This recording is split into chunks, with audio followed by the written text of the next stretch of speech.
وقال جل وعلا في مقام آخر سبحان الذي أسرى بعبده ليلا من المسجد الحرام إلى المسجد الأقصى الذي باركنا حوله لنريه من آياتنا إنه هو السميع البصير صدق الله العظيم. سامعین محترم، تمام قسم کی حمد و ثنا، کبریائی، بڑائی، یکتائی، تنہائی، بادشاہی، شہنشاہی اللہ رب العالمین کی ذات پاک کے لیے خاص ہے کہ جس اللہ رب العالمین نے ہم سب کو انسان بھی بنایا اور مسلمان بھی بنایا. یہودی، عیسائی، ہندو، سکھ، غیر مسلم یہ سارے انسان ہیں، لیکن اللہ تعالیٰ کا ہم سب پر کتنا بڑا احسان ہے کہ اللہ رب العالمین نے ہم سب کو انسان بھی بنایا، توحید والا مسلمان بھی بنایا اور نبی علیہ السلام کا غلام بھی بنایا. لا تعداد، بے حد و بے حساب، بے شمار درود و سلام امام الانبیاء، سید الانبیاء، خاتم الانبیاء جناب محمد الرسول اللہ صلی اللہ علیہ وسلم کی ذات گرامی پر. معزز سامعین کرام، معززات سامعات، گزشتہ خطبہ جمعۃ المبارک میں آپ کے سامنے واقعہ معراج، مشاہدات اور صحیح واقعات جو صحیح احادیث کی روشنی میں آپ کے سامنے رکھا گیا.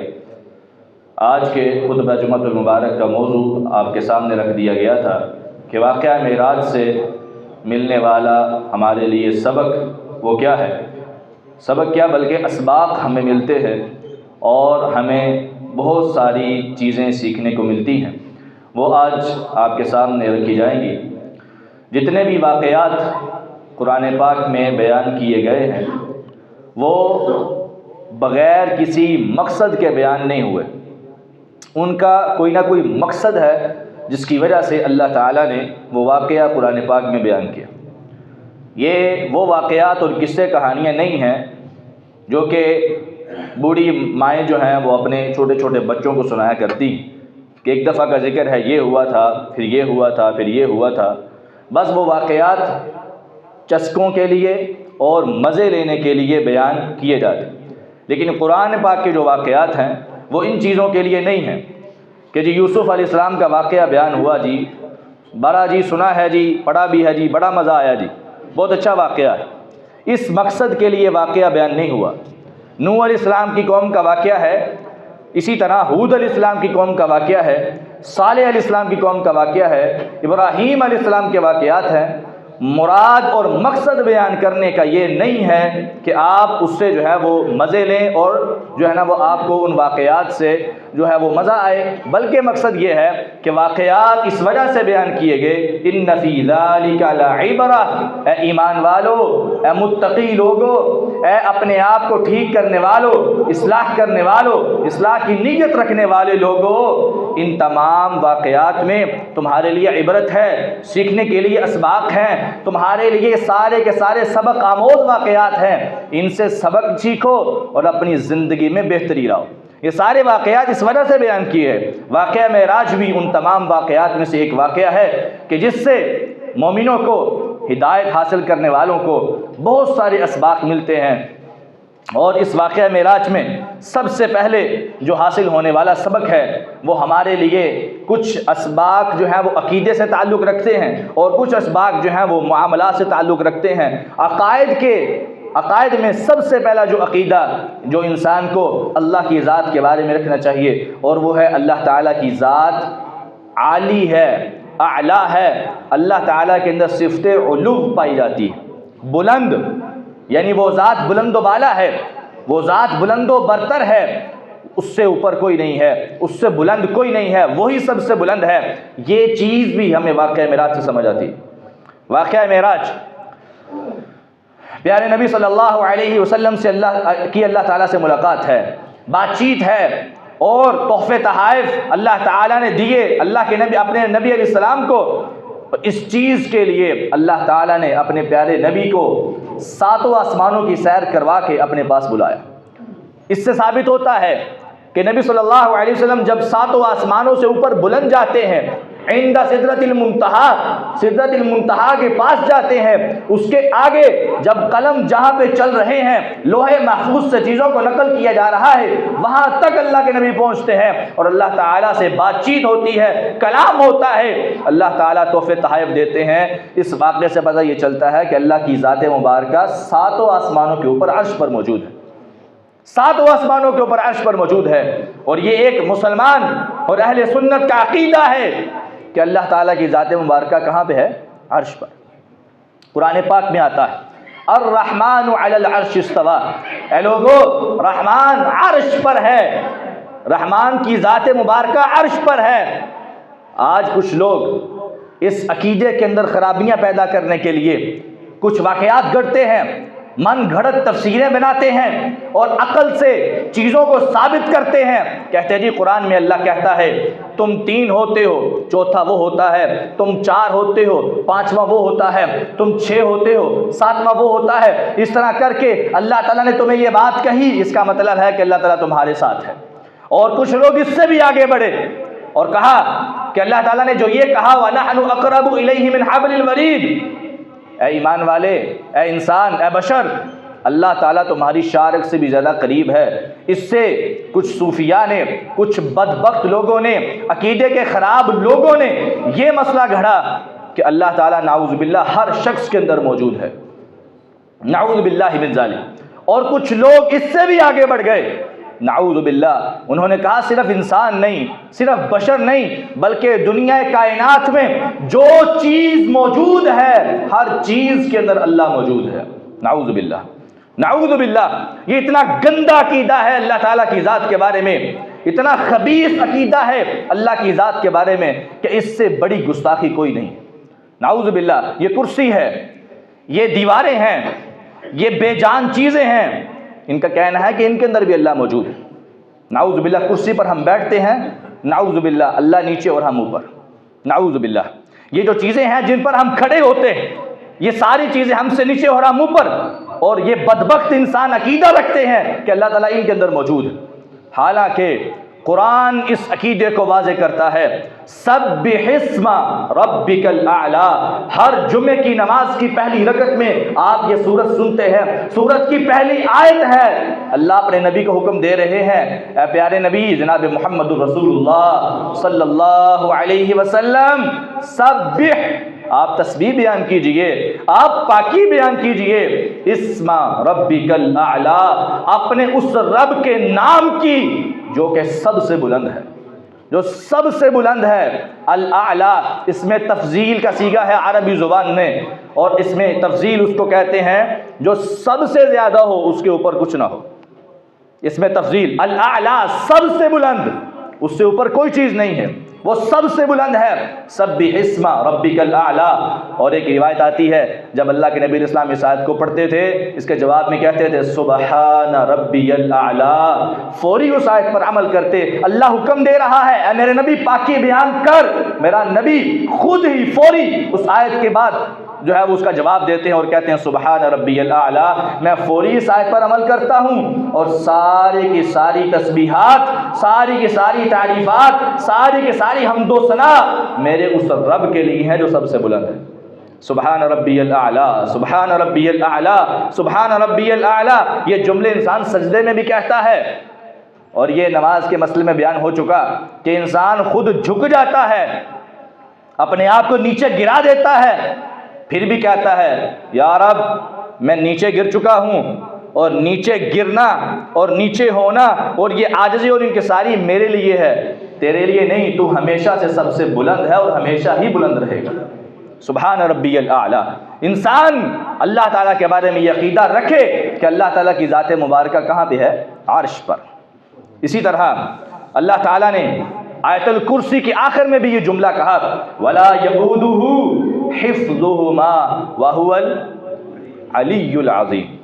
وَلَا يَئُودُهُ حِفْظُهُمَا، اللہ کی شان یہ ہے، میرے اللہ کا مقام یہ ہے، مرتبہ یہ ہے کہ اللہ تعالی زمین و آسمان کی 24 گھنٹے حفاظت کر رہا ہے، اور یہ حفاظت میرے اللہ کو تھکاتی نہیں ہے، میرے اللہ کو ذرہ برابر تھکاوٹ نہیں ہوتی. آج دن کا پہرا دیتا ہے، رات کو تھک جاتا ہے. رات کو پہرا دیتا ہے، دن کو تھک جاتا ہے. دن کو پہرا دیا، رات کو آرام کر کے سوتا ہے، اپنے جسم کو آرام دیتا ہے. رات ساری رات پہرا دے کے سارا دن سوتا ہے، اپنے جسم کو آرام دیتا ہے. میرا رب وہ ہے ہر روز، روزانہ، ہر مہینے، ہر سال مسلسل لگاتار زمین و آسمان کی حفاظت کر رہا ہے، لیکن اس کا یہ حفاظت کرنا اس کو ذرہ برابر بھی تھکاوٹ میں مبتلا نہیں کرتا. ولا یعودہ حفظہما، اس کو ان کی حفاظت تھکاتی نہیں ہے. وَهُوَ الْعَلِيُّ الْعَظِيمُ، اور اس کی شان یہ ہے وہ سب سے بلند ہے اور بہت بڑی عظمت والا ہے. آیت الکرسی میں بھی انسان اس عقیدے کا اظہار کرتا ہے وَهُوَ الْعَلِيُّ الْعَظِيمُ. اور ایک اور جگہ پہ ان اللہ کان علیٰ کبیرا، میرا اللہ سب سے بلند ہے اور بہت بڑا ہے. ایک روایت آتی ہے معاویہ بن حکم السلمی رضی اللہ تعالی عنہ، میرے نبی کے بڑے پیارے صحابی ہیں. ان کا ایک واقعہ ہے، صحیح بخاری میں موجود ہے. معاویہ بن حکم السلمی فرماتے ہیں کہ میرے کچھ بکریاں تھیں، بھیڑ بکریاں، اور ان کے چرانے کے لیے، ان کی حفاظت کے لیے میں نے ایک لونڈی کو رکھا ہوا تھا. وہ لونڈی صبح ان بکریوں کو لے جاتی، میرے سارے جو ہے نا وہ مال کو لے جاتی اور جا کے چراتی اور رات کو واپس لے آتی. جب وہ رات کو واپس آتی میں بکریوں کی گنتی کرتا تھا، وہ ساری بکریاں پوری ہوتی تھیں، پھر میں اس کو جانے دیتا، پھر اگلے دن پھر وہ آتی، پھر بکریاں لے جاتی. اسی طرح مسلسل وہ بکریوں کو چرایا کرتی تھی، میں اس کو معاوضہ دیا کرتا تھا.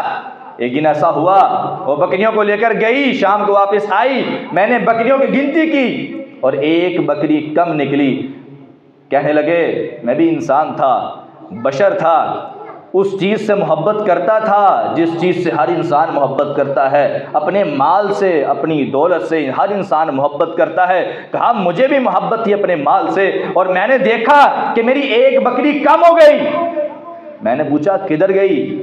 اس نے بڑے آرام سے کہہ دیا کہ بھیڑیا لے گیا. مجھے غصہ آیا، میں نے اس کے منہ پہ تھپڑ مار دیا. اللہ کے نبی علیہ السلام بعد میں بھاگے اللہ کے نبی کے پاس کہ اللہ کے نبی علیہ السلام میں نے اس طرح کیا ہے، میں نے اس کے تھپڑ مار دیا. اللہ کے نبی نے کہا معاویہ بن حکم السلمی کو مخاطب کر کے، معاویہ تم نے بہت غلط کام کیا. کہا اللہ کے نبی میں اس غلطی کا ازالہ کرنا چاہتا ہوں، مجھ سے بہت بڑا گناہ ہوا ہے، میں اس کو کیسے معاف کرواؤں؟ اللہ کے نبی میں اس کو آزاد کر دوں؟ آپ نے فرمایا اس کو میرے پاس بلاؤ. معاویہ بن حکم السلمی گئے، بلایا لونڈی کو، اللہ کے نبی کے پاس بٹھا دیا. اللہ کے نبی نے اس سے دو سوال کیے. کہا این اللہ، اے اللہ کی بندی یہ بتا اللہ کہاں ہے؟ اس نے یہ نہیں کہا ہم بیٹھے ہیں نا، ہم تین ہیں تو چوتھا اللہ ہے. اس نے یہ نہیں کہا اللہ مدینے میں ہے. اس نے یہ نہیں کہا اللہ مکے میں ہے. اس نے یہ نہیں کہا اللہ وہاں بھی ہے، وہاں بھی ہے، وہاں بھی ہے. اس نے فاشارت الی السماء، اس نے آسمان کی طرف اشارہ کیا. کہا ساری کائنات کو بنانے والی ذات، ساری کائنات کا خالق اور مالک عرش پر ہے، اللہ کی ذات مبارکہ عرش پر ہے. نبی مکرم نے دوسرا سوال کیا. کہا من انا، بتا میں کون ہوں؟ اس نے اللہ کے نبی کی طرف اشارہ کر کے آسمان کی طرف کیا. انت رسول اللہ، آپ اللہ کے بھیجے ہوئے رسول ہیں. پیارے پیغمبر کی زبان نبوت سے الفاظ نکلے. کہا معاویہ اعتقها فانها مؤمنہ، اس کو آزاد کر دے، میں محمد گواہی دیتا ہوں کہ یہ مومنہ عورت ہے صلی اللہ علیہ وسلم. دو سوالوں کے جواب میں پیارے پیغمبر نے اس کے ایمان کی گواہی دی. پہلا سوال اللہ کہاں ہے، اس کا جواب تھا عرش پر ہے. دوسرا سوال تھا من انا، میں کون ہوں؟ اس نے صحیح جواب دیا. کہا آپ اللہ کے رسول ہیں. تو نبی علیہ السلام نے فرمایا یہ مومنہ عورت ہے. یعنی اگر انسان کا یہ عقیدہ ہے کہ میرے رب کی ذات مبارکہ عرش پر ہے تو وہ انسان مومن ہے. اگر کسی انسان کا یہ عقیدہ نہیں ہے تو وہ اپنے ایمان کی خیر منائے، اپنے ایمان کی فکر کرے تو اس کا ایمان ابھی بھی وہ نہیں ہے جو قرآن و حدیث کے مطابق ہونا چاہیے.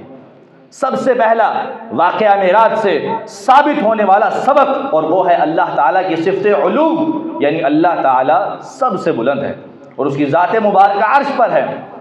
اگلا سوال پیدا ہوتا ہے تو جو اللہ تعالیٰ نے یہ کہا ہے کہ تم جہاں ہوتے ہو وہ تمہارے ساتھ بھی ہوتا ہے، تم تین ہوتے ہو چوتھا وہ ہوتا ہے، یہ بات حقیقت ہے، قرآن پاک میں ثابت ہے، تو اس کا جو ہے وہ کیا معنی ہے، کیا مفہوم ہے؟ تو حدیث میں اس کا معنی و مفہوم ثابت ہے، اور اگر آیات کو مکمل پڑھا جائے تو آیات کے آخر میں ہی اس کا معنی و مفہوم ثابت ہے کہ اللہ تعالیٰ اگر تمہارے ساتھ ہے تو وہ علم کے اعتبار سے، تمہاری تمام باتوں کو سننے کے اعتبار سے اور تمہیں دیکھنے کے اعتبار سے وہ تمہارے ساتھ بھی ہے۔ یعنی اس کا مطلب یہ نہیں ہے کہ وہ ساتوں آسمانوں کے اوپر ہے، وہ تمہارے کسی بھی عمل سے جو باخبر نہیں ہے، اس کا مطلب یہ نہیں ہے، بلکہ اللہ کی شان، اللہ کا کمال یہ ہے کہ وہ اتنا دور ہونے کے باوجود، ساتوں آسمانوں کے اوپر بیٹھنے کے باوجود بھی وہ تم سب کے تمام احوالات سے، تمہارے تمام حالات سے باخبر ہے، تمہیں دیکھ بھی رہا ہے، تمہاری باتوں کو سن بھی رہا ہے، بلکہ سننا تو دور کی بات، تمہارے سینوں کے رازوں کو بھی بخوبی جانتا ہے۔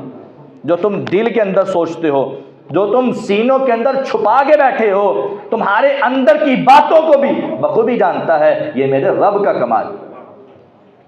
اللہ تعالیٰ کی صفت علو یہ ثابت ہوتی ہے۔ دوسری چیز جو واقعہ معراج سے میں سمجھ آتی ہے وہ ہے صفت کلام۔ میرا رب کلام کرتا ہے، اور اللہ تعالیٰ نے معراج جب کروائی اللہ کے نبی کو تو اپنے پاس بلا کے کلام کیا، بات چیت کی ہے۔ وہ جو نمازوں کو کم کروانے والا سلسلہ ہے وہ کیسے کم ہوا؟ بات چیت ہوئی ہے۔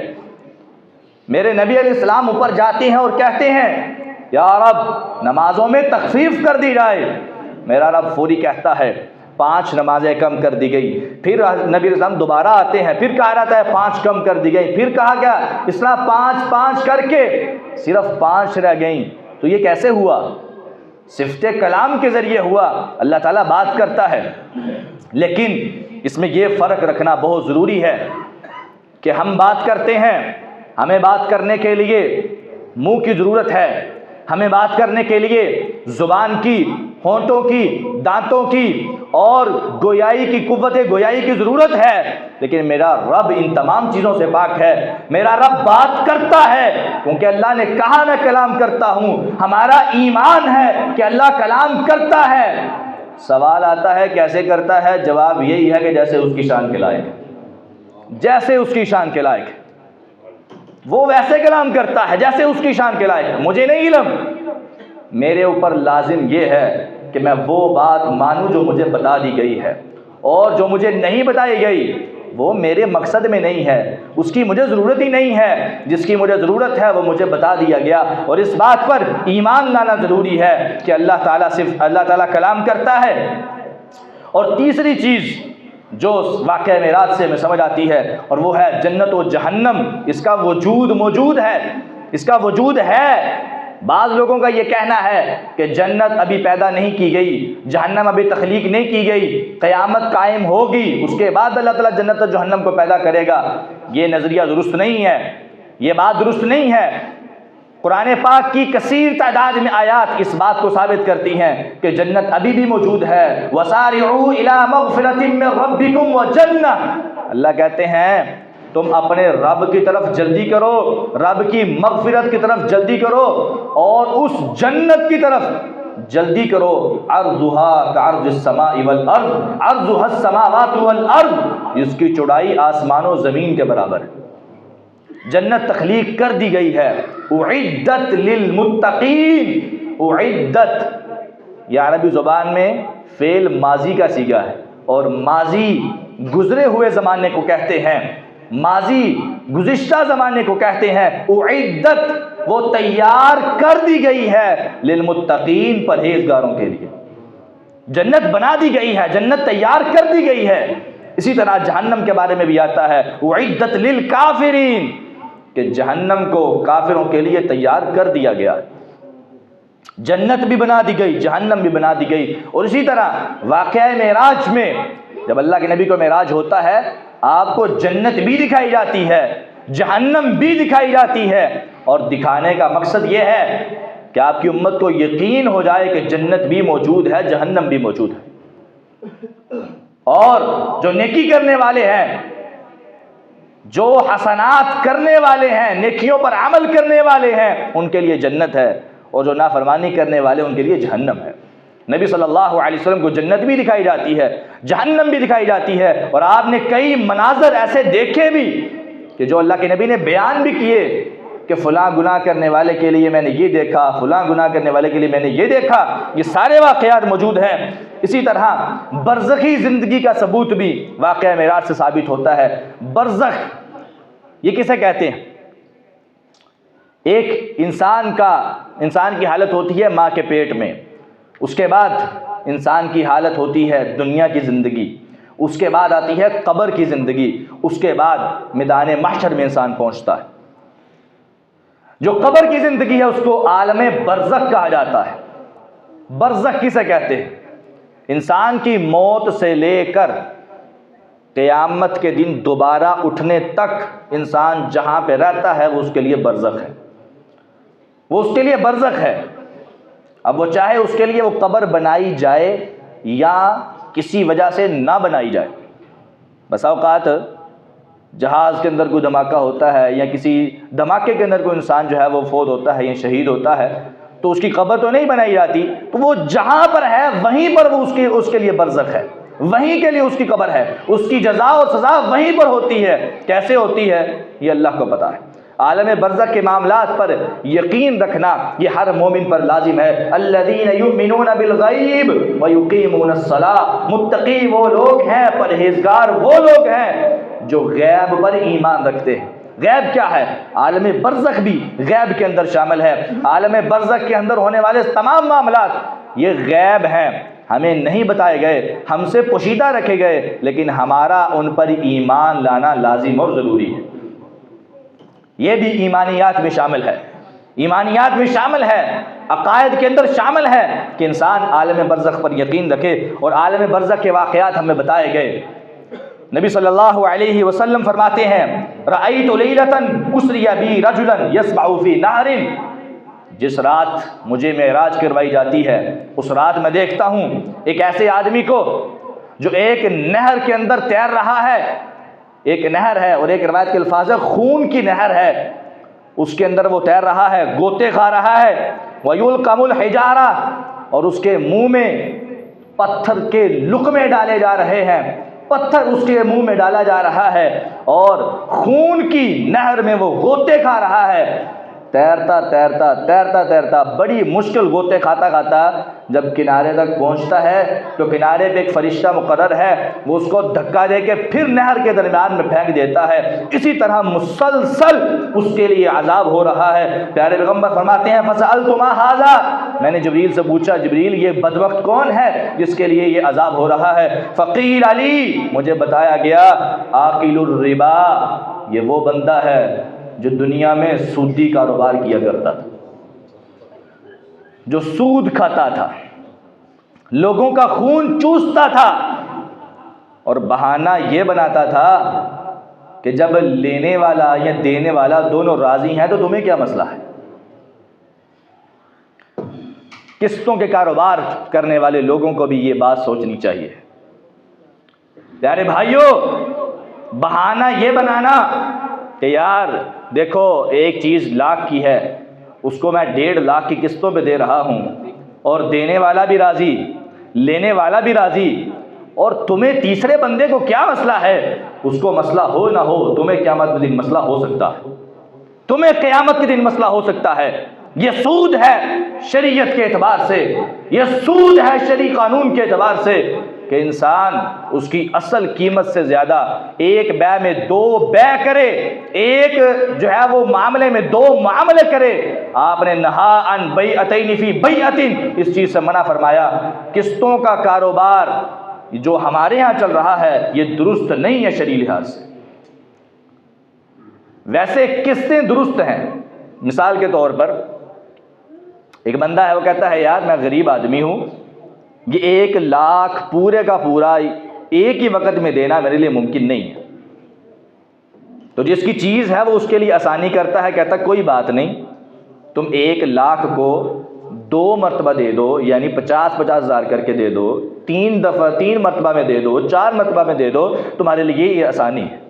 یہ قسطوں والی چیز جائز اور درست ہے شریعت کے اعتبار سے، اور اس میں تمہیں دنیاوی فائدہ بھی ہے اور اخروی فائدہ بھی ہے۔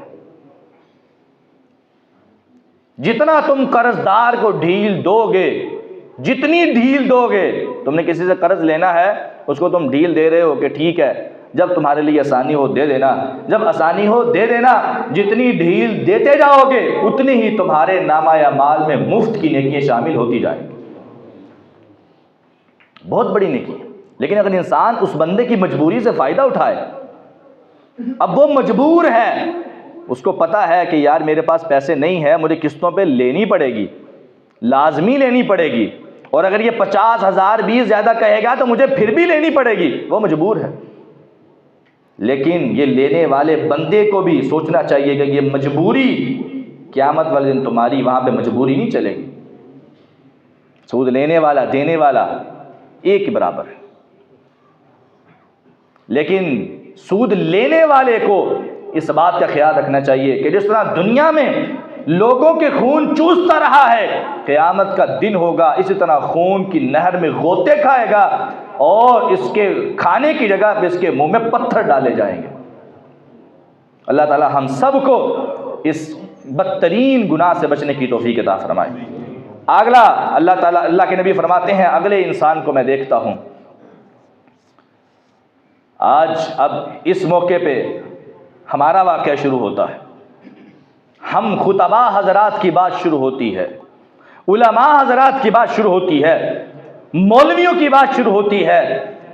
نبی صلی اللہ علیہ وسلم فرماتے ہیں، میں ایسے لوگوں کے پاس سے گزرتا ہوں کہ ایک بندہ، ایک شخص جو کہ فرشتہ ہے، اس کے پاس کھڑا ہے اور اس کے ہاتھ میں آگ کی کینچی ہے، آگ کی کینچی ہے۔ وہ ایک بندے کے، ایک شخص کے منہ میں ایسے ڈالتا ہے، ایسے چیرتا چیرتا اس کی گدی تک چلا جاتا ہے، پھر یہاں سے فارغ ہوتا ہے، اس طرف آتا ہے، ادھر سے بھی ایسے ہی چیرتا چیرتا پیچھے چلا جاتا ہے۔ جب ادھر سے چیرتا ہے تو یہ والا جو رخسار ہے اس کا درست ہو چکا ہوتا ہے، پھر دوبارہ ادھر آتا ہے، جب ادھر آتا ہے تو ادھر والا ٹھیک ہو چکا ہوتا ہے۔ مسلسل ایسے عذاب ہو رہا ہے، مسلسل عذاب ہو رہا ہے۔ پیارے پیغمبر پوچھتے ہیں، اے جبریل یہ کون ہے جس کے ساتھ یہ معاملہ ہو رہا ہے؟ جبریل کہتے ہیں اللہ کے نبی علیہ السلام، خطباء امتی کا الذین یقولون ما لا یفعلون، یہ آپ کی امت کے وہ خطیب حضرات ہیں، وہ مولوی حضرات ہیں، وہ علماء حضرات ہیں جو لوگوں کو تو نیکی کا کہتے تھے لیکن خود عمل نہیں کرتے تھے، خود عمل نہیں کرتے تھے۔ یا رب ہمیں ایسے بدبخت خطیب بننے سے بچا۔ یا اللہ میں اپنے لیے بھی دعا کرتا ہوں اور ان تمام خطیبوں کے لیے بھی دعا کرتا ہوں جو تھوڑا سا بھی علم رکھتے ہیں۔ یا اللہ ہماری زبان سے صرف وہ جملہ نکلے جس پر ہم خود عمل کرتے ہیں، وہ جملہ کبھی نہ نکلے جس پر ہم خود عمل نہیں کرتے۔ یا اللہ ایسے خطیب بننے سے ہمیں بچا، اور ایسا خطیب بنا جس کو تو خود بھی پسند کرتا ہے۔ اللہم لا تجعلنا منہم۔ تیسرا واقعہ جو شریعت میں احادیث میں آیا، نبی علیہ السلام فرماتے ہیں، ایسے لوگوں کو میں نے دیکھا جن کے ناخن بہت بڑے بڑے ہیں، اور ناخن اللہ تعالیٰ نے ان کے تانبے کے بنا دیے، تانبے کے ناخن بنا دیے ہیں، اور وہ اپنے ان ناخنوں سے اپنے منہ کو اور سینے کو نوچ رہے ہیں، اپنے جسم کا گوشت اتار رہے ہیں، اترتا نہیں ہے لیکن زبردستی اتار رہے ہیں۔ بڑی تکلیف ہے، شدت کی تکلیف ہے، لیکن ان کو مجبور کیا جا رہا ہے یہ کام کرنے پہ، اور وہ کر رہے ہیں، بار بار کر رہے ہیں۔ منہ کو نوچتے ہیں، جب ماس اتر جاتا ہے تو سینے کی طرف آ جاتے ہیں، جب سینے کو نوچتے ہیں تو منہ ٹھیک ہو جاتا ہے۔ اسی طرح مسلسل یہ عذاب ہو رہا ہے۔ پوچھا گیا یہ کون ہیں؟ کہا یہ آپ کی امت کے وہ لوگ ہیں جو لوگوں کا گوشت کھاتے تھے، غیبت کرتے تھے، لوگوں کی عزتوں کو اچھالا کرتے تھے، غیبت کرتے تھے۔ آج میں بھی اپنے گربان میں دیکھوں اور آپ بھی دیکھیں، کیا غیبت جیسے گناہ سے ہم سب آلودہ نہیں ہیں؟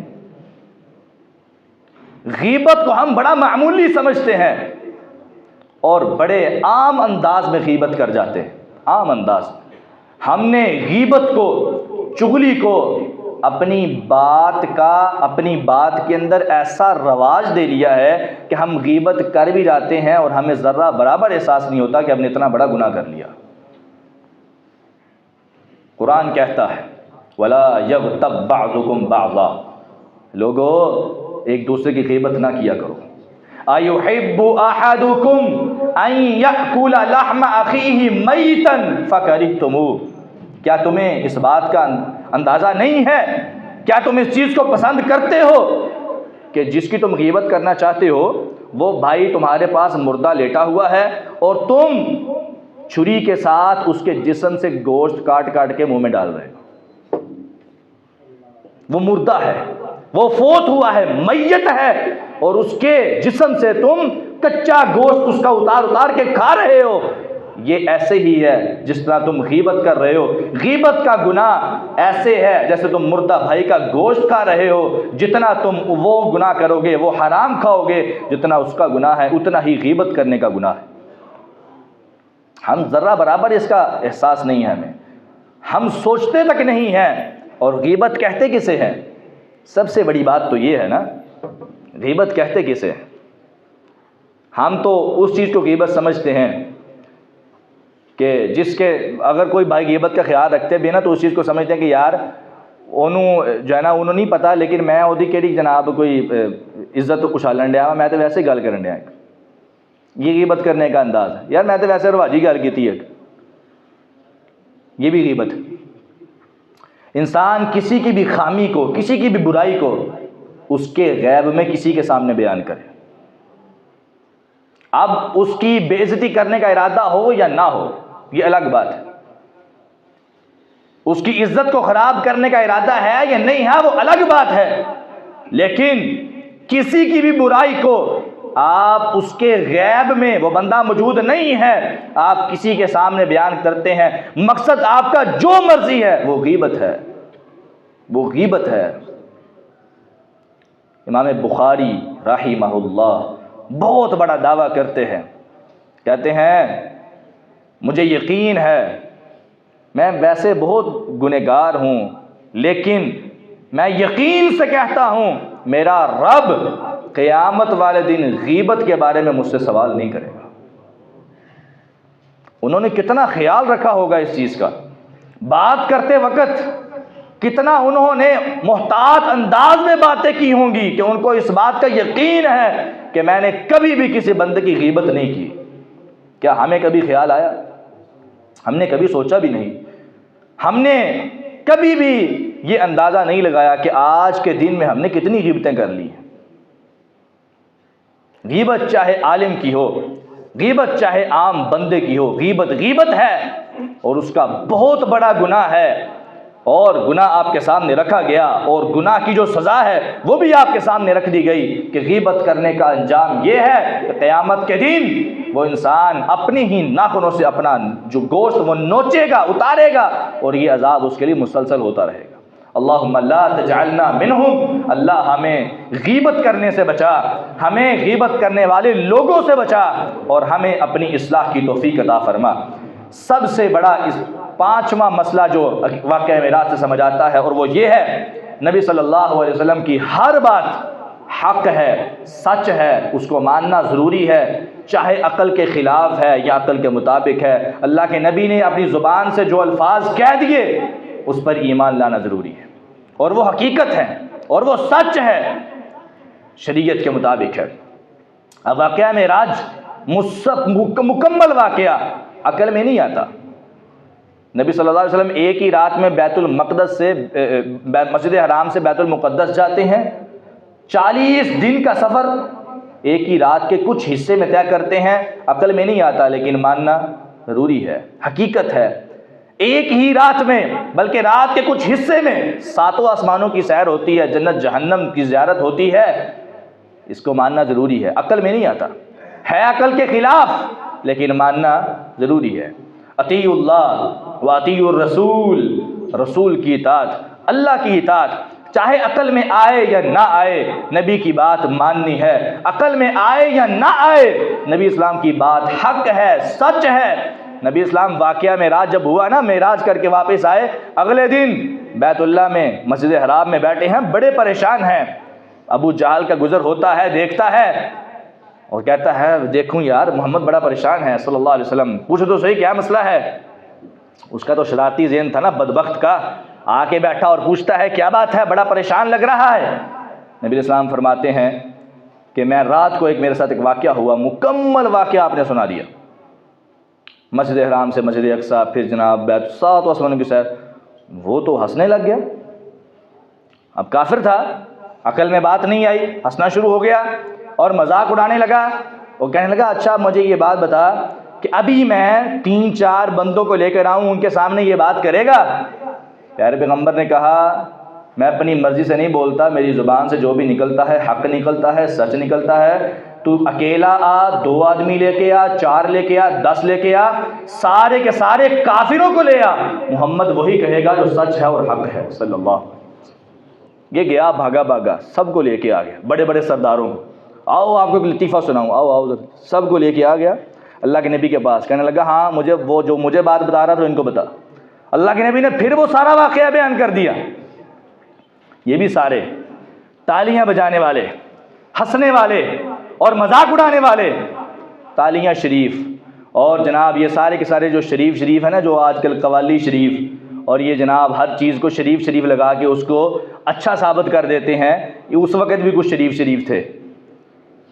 اب قوالی شریف کو شریف کہنے سے قوالی صحیح ہو جائے گی؟ شریف کہنے سے چیز صحیح تو نہیں ہو جاتی نا؟